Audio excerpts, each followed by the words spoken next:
so we're doing very well. We have a shutdown, as you probably know, because the Democrats have gone, they're crazy. They're crazy, but they don't care if they hurt the country. But we've approved it 14 times. We've approved a opening up 14 times, and they keep rejecting it. And I guess maybe they will again. Let's see what happens. They want to have a lot of bad things happen, bad things for our country. We're not going to give $1.5 trillion to people that came into our country illegally. We're not going to do it. To people came from prisons, they came from mental institutions, they're drug dealers, and they want to give them medical care. $1.5 trillion. And we're not going to do other things that they're requesting also. So I just want to welcome this really good person. I know him very well. He's a good person, and he's a great leader, and he's loved in his country. And Viktor, would you like to say a few words? Thank you very much, President. Thank you. First of all, may I say that thank you very much for the invitation. It's good to see you, President, back to the White House. And good to be back after 6 years, anyway, again, to see you here, as we have met last time. The reason why we are here to open a new chapter between the bilateral relation of the United States and Hungary, basically because during the Democrat administration, everything was ruined. So after your leaving president, everything was basically blocked, ruined, cancelled, a lot of harm done by the previous administration. In the last 10 months, President, what you have done, we are very much grateful for that. You restored the old level of the relationship. You improved the bilateral relation.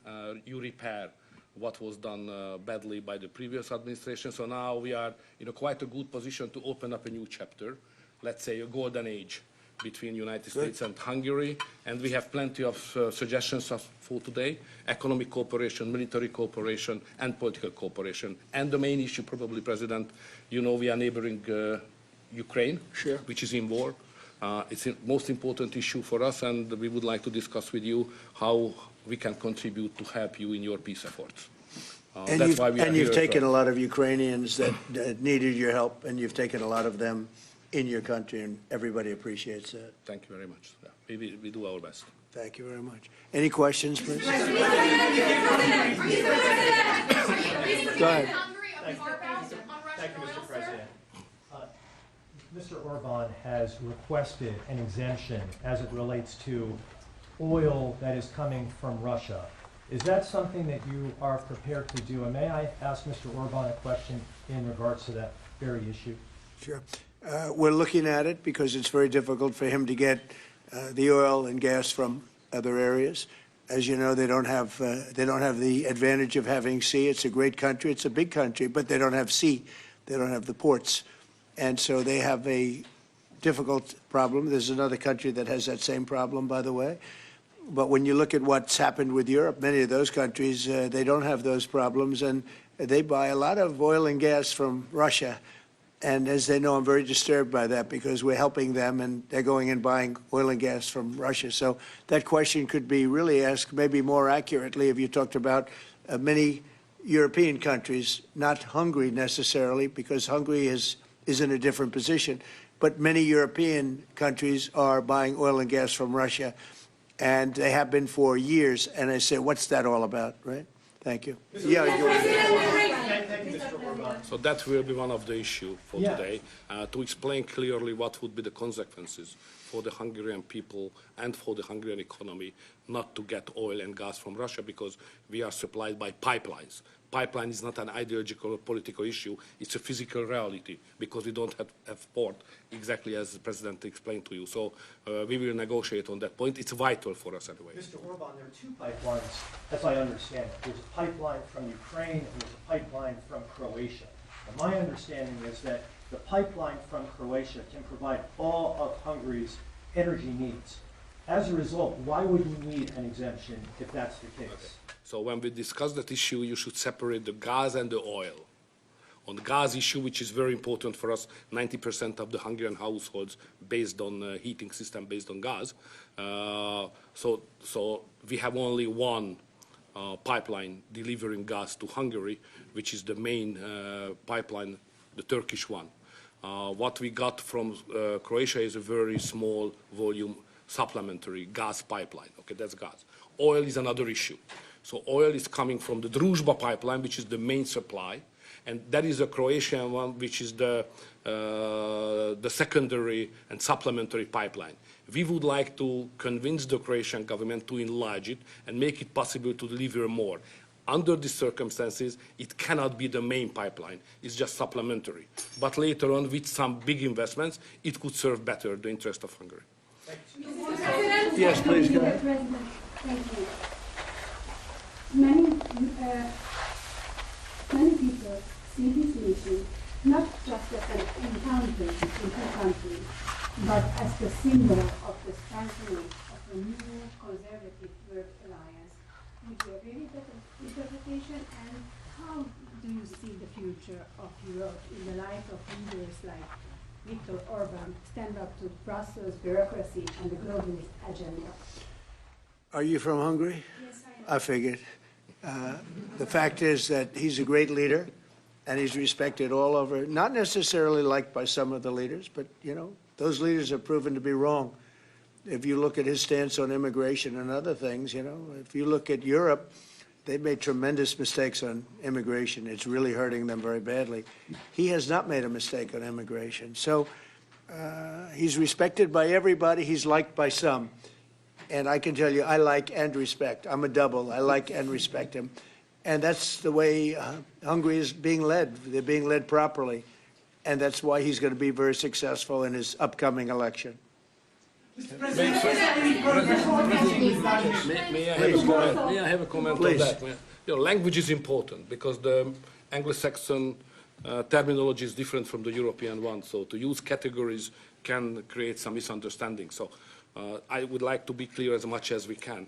We are the only government in Europe which consider itself as a modern Christian government. All the other governments in Europe are basically liberal leftist governments. So we try to do something from 2010 which is different from what the others are doing, even at the philosophical level and at the level of practice as well, as just the President described it, like migration. So we are kind of a special island of difference in a liberal ocean in Europe. And we consider ourselves as a modern Christian government. That's the proper category to describe what we are doing. To both of you, to both of you. We're talking, but we'll report on that later. Meetings with Putin. We were talking about that with Viktor. He understands Putin and knows him very well.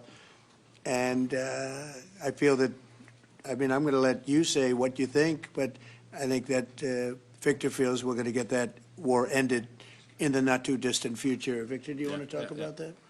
I'm strongly convinced. So the question is whether we Westerners are unified or not. The problem is that the President has huge peace efforts, which are just splendid and very positive for the European continent and all the peoples of Europe. But at the same time, we are not unified because Brussels and the Europeans have a different approach to the war. So the only pro-peace government is the United States government and the small Hungary in Europe anyway. All the other governments prefer to continue the war because many of them think that Ukraine can win on the front line, which is a misunderstanding of the situation. So it's a complicated issue. We will discuss it. It requests not just 2 minutes to respond to your question, but rather than our lecture. Sorry, not to continue more than that. To both of you. So you would say that Will there be a Ukraine peace? cannot win that war? You know, miracle can happen. Yeah, that's right. To both of you. Will there be a Yeah, go peace ahead. summit? Thank you, Mr. President. What is your message to the EU? Because from Hungary and the EU want to impose their woke policies on Hungary. What is your message? Well, I think they should respect Hungary and respect this leader very, very strongly because he's been right on immigration. Look what's happened to Europe with the immigration. They have people flooding Europe all over the place, and it's hurting it. It's the crime rates are way up. A lot of bad things are happening. His crime rates are very low. They're the same as they always were, which is very little crime because he's kept it the way it should be. Europe, I mean, I don't want to go into individual countries. They're all friends of mine, everyone. As you know, in the in NATO, they voted to go from 2% to 5%, and, you know, that nobody thought that was possible. And we had just about almost, other than Spain, a unanimous vote. No, I think that, I think they respect him a lot. They don't agree with him, but actually, inwardly, I think they probably do agree. He was right on immigration. They were wrong. They are flooding Europe with people from all over the world, and Europe is becoming a different place. And I tell the leaders all the time, you better stop or you're not going to have Europe anymore. It's a very dangerous thing they're doing. May I have a reflection on that? So on migration issue, just for clarification, in Hungary, the number of illegal migration is like that, zero, because we have a crystal clear system. If somebody would like to come to Hungary, first he should ask for that. If he gives the permission, they can step in. Nobody can step on the territory of Hungary without having a permission from the Hungarian authorities. This is the regulation, simple, well working. What is the consequence of that? We are under sanctions, financial sanctions of European Union, because we don't let the illegal migrations to come to Hungary and to the European Union as well. So we have to pay, just to inform you, we have to pay every day €1 million as a punishment to the Brazilian budget, because we stop the migrants. This is the absurd world we are living now in Europe. To both of you. Go ahead, please. Bill, Yes, Thank go you ahead. so much. Thank you. I'd like to ask what do you think, what do you believe after this meeting? Can you have maybe, or the European Union will have another opinion about, just because of this penalty, another opinion about Hungary because of the immigration and because of this kind of politics, which is not that strictly as the European Union directs. What do you believe? Yeah, where are you from? I'm from Hungary. Okay. I do have that conversation with them, and I respect and like them. You know, they're all friends of mine. I think pretty much every single leader in Europe is a friend of mine. We get along really well. They've done everything I've asked them to do with NATO, et cetera. The only thing they continue to do is buy oil from Russia. That's not too good. But I told them they should respect this man. They can also learn from Viktor. Viktor has had a very hard stance on, more than anything else, immigration or even illegal immigration. He literally has accepted no one over the years. Think of how much greater these countries would be if they didn't have the tremendous crime that has come in with the immigration. People just flowing into Europe. They've got to stop it. And not only stop it, they have to reverse it. They have to get them out. We've done that here. We have 0 people coming in now. The borders are closed. We take people, but we take them legally. But we've done it very strongly, and we're moving hundreds of thousands, millions of people out. We had, of the 20 million people, 25 million, nobody knows even what the number is. They never knew. Biden had no idea. He had no idea. I don't believe he had any idea what was happening, because he wasn't about open borders. But we had open borders, and we had millions of people come in, and they were coming in from jails. They were coming in from mental institutions. They were coming in as drug dealers. We had 11,888 murderers. Half of them committed more than one murder. We're getting them all out. We're getting them out. He doesn't have that problem, but Europe does have that problem. Other parts of Europe have that problem. So, I tell them all the time, I stick up for Viktor Orban. Not a lot of people do, because in many cases they're jealous. They wish they did what he did. They would have no problems if they did what he did. And I have a bigger heart than anybody, but, they've destroyed some of those countries. Some of those countries had no crime 10 years ago, and now they have quite a bit of crime. And I would say that I don't know anything about your crime levels, but I would imagine they're very low. Down. Huh? Very Not down. too high, right? No, it's very down. One of the best in Europe. I had a feeling. Sorry, may I have one remark? Sure, please. No. Just a clarification as well.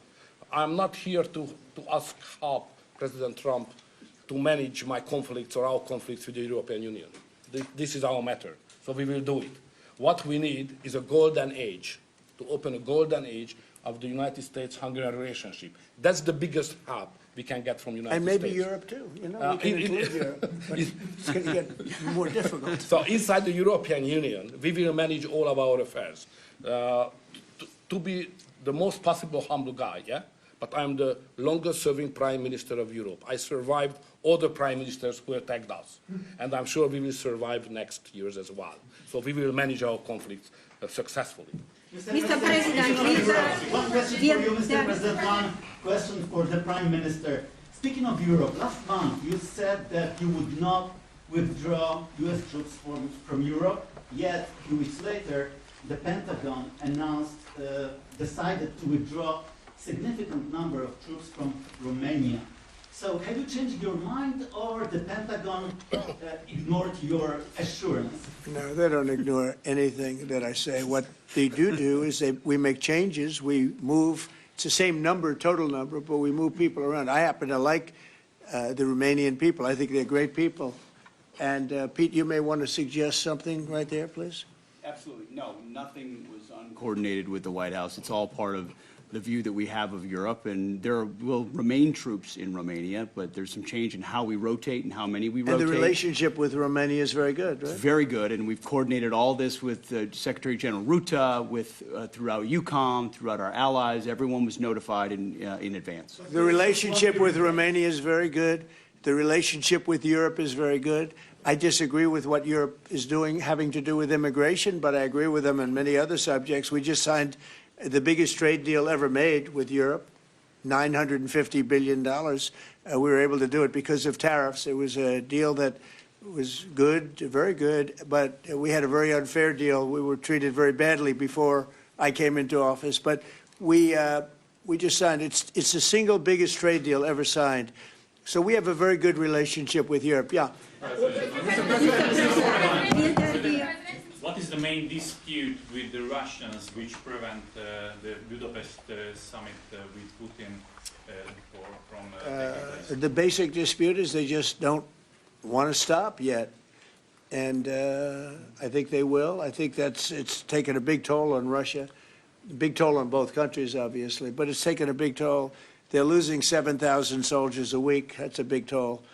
And between the two of them, divided, you know, with Russia losing more soldiers, actually. But they're both losing a lot of people. And that's the primary thing that, with me, it's not economic, it's not money. In fact, we don't spend any money. We send it to NATO. They pay us for our missiles and for our military and everything else. We don't.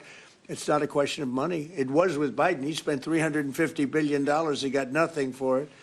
The war would have never happened. If I were president, the war would have never happened. I think you would agree with that. This war would never have happened if I were president. It's stupid that it happened. But it did happen. I inherited the war, and I think we're going to get it ended. Not too distant future. Yes, please. So no question that if that time the name of the United States president would have been Donald Trump, there would be no war between Ukraine and Russia. That's clear. But what we are speaking about here is more than that, because without the pressure coming from the United States government, I'm speaking 2022, the Europeans would not take that hard line what they have today on the war.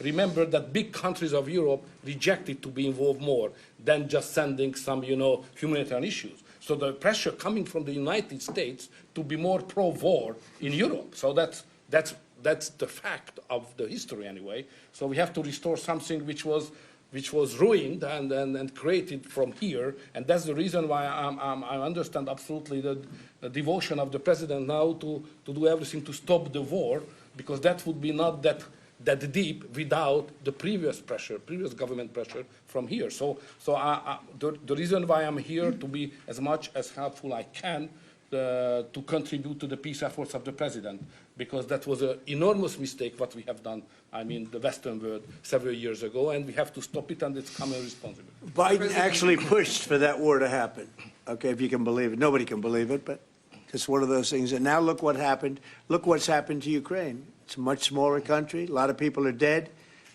You take a look at it's a whole different world over there, and Russia has not been helped very much by that war either. They lost a tremendous number of soldiers and people. And, you know, look, that war should have been a one-week war. I don't know why it's taken. This is 4 years. Should have been 1 week. Should have been over with, but it would have never started. Should have never started. And I would have solved the problem without giving up anything. Ukraine would have remained as is.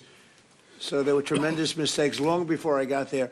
I inherited that mess, and we're getting it solved, along with the 8 wars that we've already ended. Mr. President, What is America's will interest that- cultivating better relations with the EU leader or Orban Viktor? I think I can do both. I mean, there's no reason why I can't. I get along well with the European nations. We are still a member of European Union, so it's easy. Yeah, and by the way, he's a member in good standing, I guess, although they penalize him every once in a while. But he's a member in good standing with the European Union, so he's a member. He's a part of it.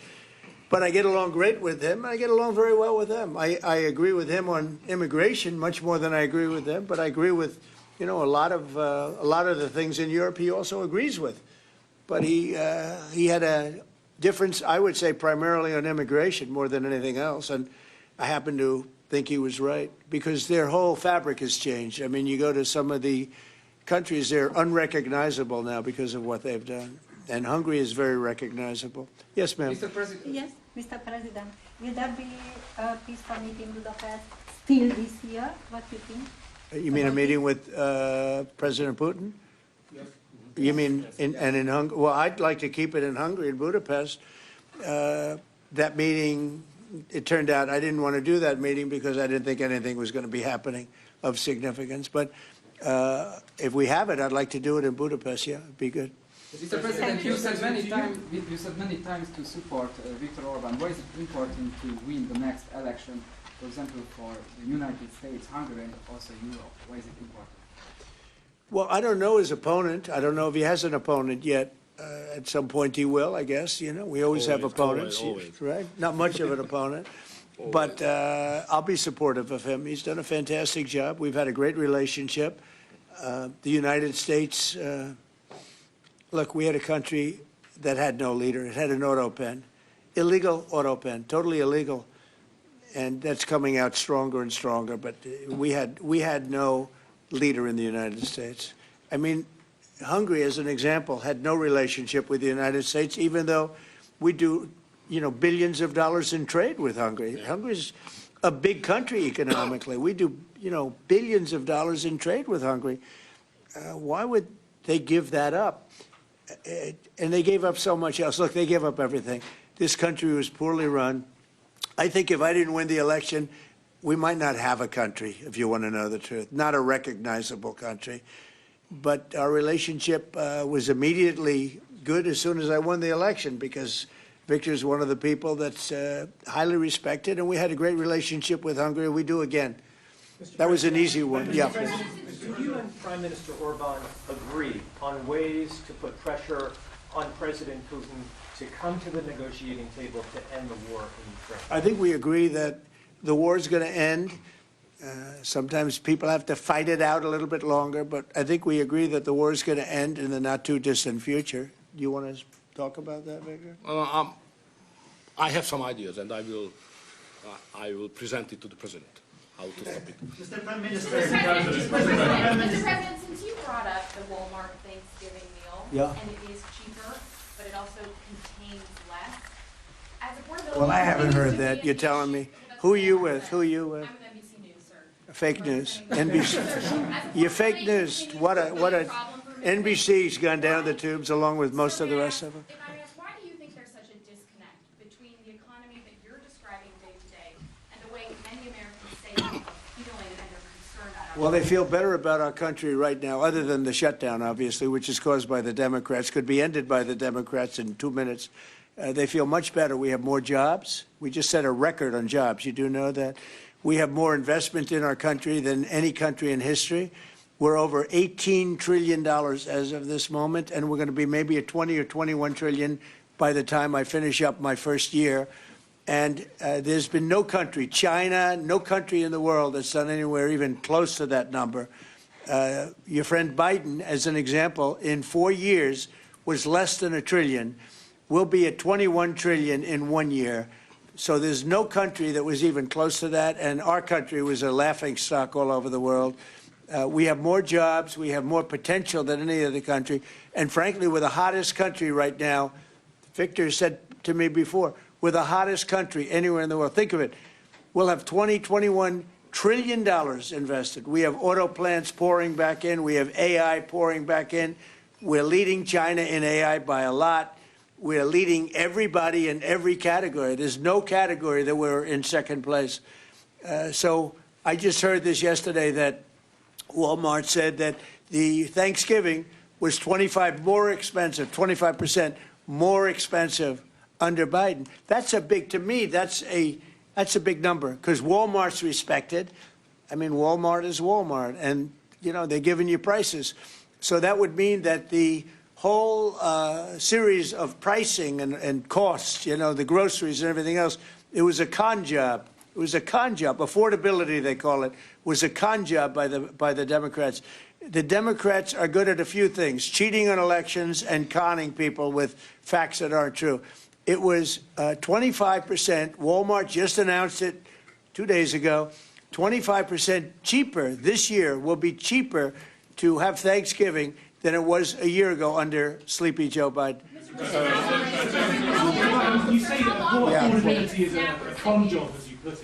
Say it. You said affordability was a con job, and you didn't want to. You said last night you didn't want to talk about affordability. I talked about it. When did I not want to talk about it? I talk about it all the time. We are much better than Biden and all of them. Now, just so you understand, do you remember that the Biden administration had the highest inflation in 48 years, but most people say ever recorded? Do you remember that? Right? Do you remember it? Did they have the highest inflation in 48 years? Did they? Just answer me the question. You know the answer. The answer is yes. They had the worst inflation in 48 years. We have almost no inflation. We're down now to 2%, and we'll be at maybe 1%. You want to always stay above 1%, actually. You want a little tiny bit of inflation. We're at a perfect number. They were at the highest level in recorded history, okay? And when you talk about affordability, that one fact. Now, let's talk about the second biggest subject after inflation, energy. We're going to be at $2 gasoline. We're going to be approximately $2 very soon. We're a little bit above $2 right now for gasoline. Now, under Biden, it was $4.50. It even hit $5, but it was $4, $3.50. We're going to be at $2 a gallon. So gasoline's much less. Energy costs are less. When you have energy and when you have gasoline less, everything else follows. It's such a big category. So when you have lower energy prices, which I think you admit we do substantially, that means everything else. So we are the victors on affordability. But if I watched that election, which I was not much involved in, I didn't support Virginia, the candidate, didn't do a lot of support for the other candidates. They asked me about Cuomo, and I said, well, it's a question, do you want a thug or do you want a communist? I mean, that was my response. So I wasn't involved in that stuff too much. But I will say this, if you look at affordability, which they campaigned on, they lied because they talked about, oh, prices are up. No, prices are down under the Trump administration, and they're down substantially. Energy prices are down by 30, 35, 40%. Gasoline is way down. And the other big thing is inflation is way down. The biggest thing is inflation. The second biggest thing is energy. Energy is way down, and what's also down? Gasoline. Also, the biggest thing is inflation, and it's way down. We took over a mess, the highest inflation in recorded history. Some people would say 48 years. I'll take either one of them. But I believe it's the highest inflation in recorded history. That alone makes it impossible for them to have done a good job affordability-wise. So one other thing. When I came into office, Victor, 2 days into office, they were screaming at me about the cost of eggs. I was there for 2 days. Eggs had quadrupled. And I said, listen, I just got here. Let me check it out. And they were right. Eggs had gone up by 3-4 times. Within a period of a few months, we had eggs down to a normal cost. We did a great job on groceries and affordability. The only problem is the fake news. You people don't want to report it. And in fact, I'd like to ask Caroline. Where's Caroline? I'd like to ask Caroline a question. Where is she? Did she? Uh-oh. She deserted us. She deserted me. Our great Caroline superstar deserted me. Anyway, she's right outside. She was going to talk about, because the fake news yesterday, they talked about that. They said, oh, I don't want to talk about affordability. The reason I don't want to talk about affordability is because everybody knows that it's far less expensive under Trump than it was under Sleepy Joe Biden. And the prices are way down. Caroline? Yes, sir. Could you discuss that, that question that was asked, and how it was asked in such a fake, disgusting manner by the fake news? Yeah, and I just saw it asked again here, and it's very unfortunate that the reporters in this room refuse to address, sir, what you just said, which is that you inherited the worst inflation crisis in modern American history, and you are fixing it in 10 short months. And your entire administration has been tasked with this effort, from Treasury Department to Agriculture Department to the National Economic Council right here at the White House. They are slashing regulation.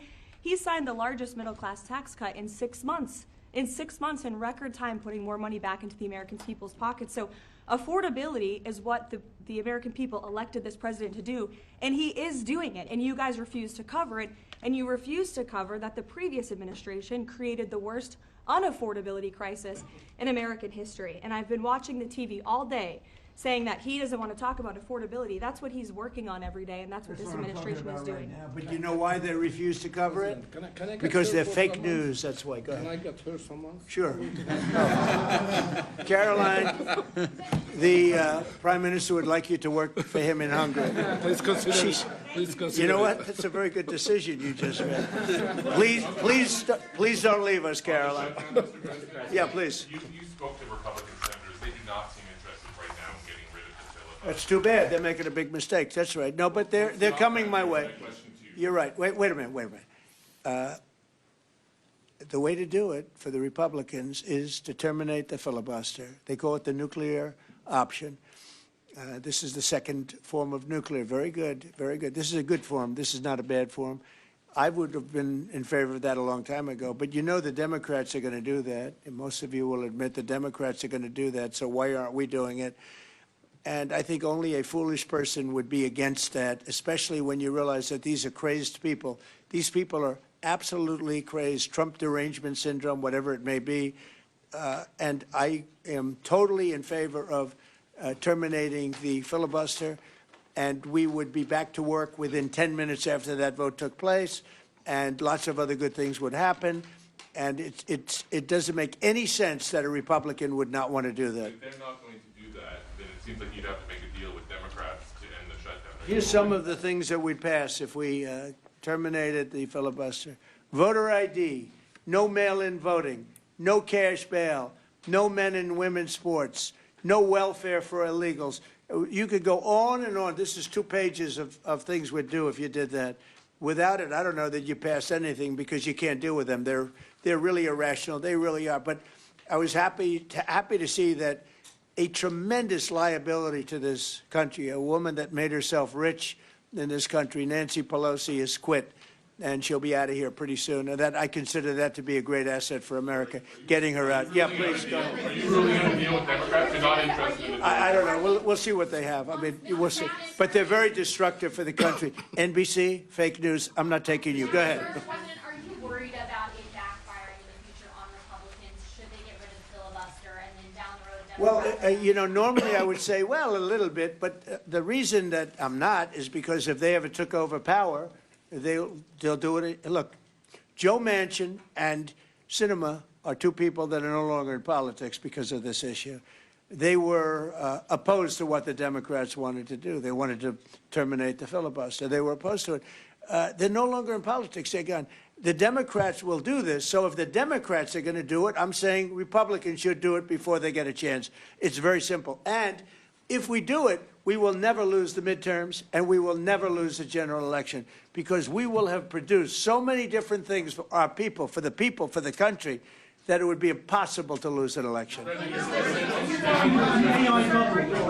worried about an AI bubble? No, I love AI. I think it's going to be very helpful. So many things are happening with it, and in addition to which, we're leading China, we're leading the world in AI. We're building massive electric plants that the companies themselves are building for their plant. I've given them the right because we need so much electricity for that. Just the word is electricity, believe it or not. Double the electricity that we currently have in the country for just the AI plants. And I've allowed those companies to rebuild and build electric plants along with their facility. We're getting approvals done in less than a month, sometimes in 2 weeks, for massive, beautiful, massive buildings. And no, I'm totally in favor of it. I think it's really going to be the wave of the future, and we're leading the world. We're leading everybody by a lot. How long do you think the shutdown will last? Mr. Orban, President, how long do you think the shutdown will last? I don't know. It's up to the Democrats. We voted, the Republicans have voted 14 times to open up the country, and the Democrats have voted 14 times to hurt the country, really. They should approve it, but they might not. That's why I like the fact that we terminate the filibuster. If we terminate the filibuster, the country will be open within 10 minutes after that termination, because we'll take a second vote, which is the opening of the country, and the Republicans will vote to open the country. That's one of the reasons, not the major reason, by the way. I think it's less important than the other things that we get. But if we terminate the filibuster, the second vote that we will take will be to open up the country. It'll take 10 minutes, and the country will be open. Is there any room for bipartisanship? Because it seems like that's the main purpose of the filibuster, is to create some sort of compromise. So Well, it didn't work, obviously. So how You're do you right. That encourage was the purpose bipartisanship? of the filibuster, bipartisanship, but that didn't work. So are you saying the next 3 years in Washington there shouldn't be? Well, no. If the filibuster is terminated, we will have the most productive 3 years in the history of our country. If the filibuster is not terminated, then we will be in a slog with the Democrats, and very little for either party will be done. So it's a good thing. Thank you very much, everybody. Thank you very much.